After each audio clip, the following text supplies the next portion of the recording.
Very good morning ninth class. हम लोग question number first जिसमें कि 7 पार्ट थे, 7 क्वेश्चंस थे, तो वो कंप्लीट कर चुके थे। Question number second, answer the following with reference to the story. Chapter का नाम है the fun they had. Okay, question है सर, आपको लाइन दी रखी है, I wouldn't throw it away. ये एक लाइन है, एक आपको सेंटेंस दिया रखा है और इसके बेस पर 3 क्वेश्चन पूछे गए हैं। जैसे आई, यहाँ पे आई कौन है, wouldn't throw it away. It क्या है, अगर हमें चैप्टर रीड किया है तो हम लोग को बहुत इजीली पता चल जाता है। ठीक है, तो आई यहाँ पे क्वेश्चन दे देते, हु सेज दीज वर्ड्स। ये लाइन मतलब ये जो वर्ड्स हैं ये कौन कहता है। कीप इन माइंड, यहाँ जो क्वेश्चन पूछा जाता है उसी फॉर्म में आंसर देना होता है। सेज लिखा है यानी कि हम लोग क्या करेंगे, जैसे टॉमी, ये किसने कहा था, टॉमी ने कहा था, तो बोलेंगे टॉमी सेज दीज वर्ड्स। अगर आप लोग ये लिखेंगे ना, Tommy said these words, it is also right but according to the question, question के अकॉर्डिंग आप अगर आंसर देते हो यानी कि आपकी ग्रामर बहुत अच्छी है। तो इन चीज़ों को, छोटी छोटी चीज़ों को ध्यान रखते हुए आपको आंसर्स देने हैं।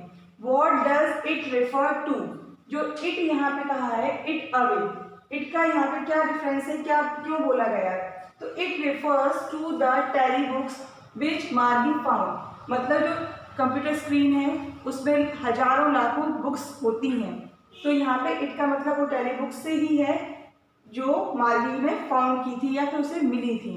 ठीक, तो यहाँ पे फाइंड्स क्यों नहीं किया, क्योंकि यहाँ पे हम लोगों ने इसका आंसर दे दिया, it refers to the telebooks. इतना ही काफी है अगर आप लोग आंसर देना चाहें। विच मार्गी फाउंड, ये एक्स्ट्रा हम लोगों ने ऐड कर दिया। Question number third, what is it being compared with by the speaker. मतलब जो स्पीकर है, स्पीकर ने इट को किससे कंपेयर किया है, it is being compared with their computer screen by the speaker. Computer screen से कंपेयर किया गया है इट को, तो इट हम लोग इसका आंसर ऐसे भी दे सकते हैं, by the speaker it is compared with the computer screen. दो तरह से आंसर देंगे, आंसर शुड बी करेक्ट, केवल आपका आंसर सही होना चाहिए, wording you can use according to yourself. Question number 2 है, फिर आपको एक लाइन गिवन है, सेंटेंस गिवन है, उसमें से ही 3 क्वेश्चन बेस बना के आपको पूछ लिए गए हैं।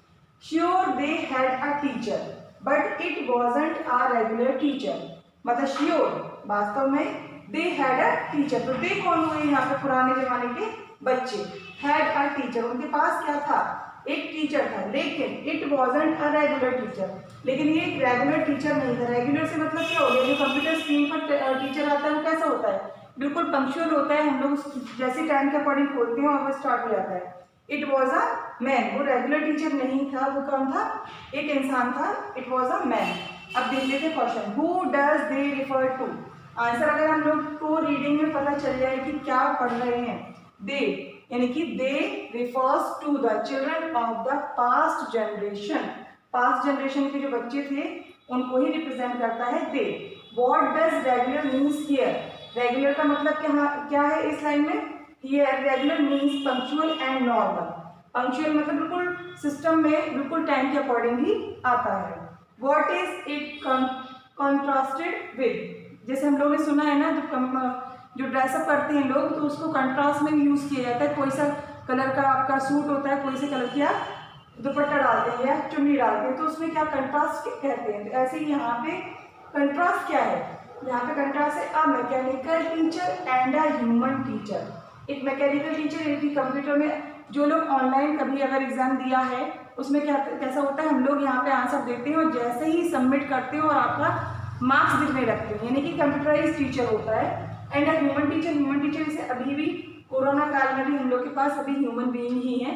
आफ्टर 100 ईयर्स मतलब जो बाद में जनरेशन आएगी हो सकता है उस टाइम कंप्यूटराइज टीचर ही हों। ओके, तो दोनों क्वेश्चंस आपको समझ में आ गए होंगे, ये आपको लर्न करने हैं। नेक्स्ट टाइम इसके आगे क्वेश्चन में समझाऊंगी, एक्सप्लेन करूंगी, आपको याद करने। ओके, तब तक के लिए bye bye, take care, thank you.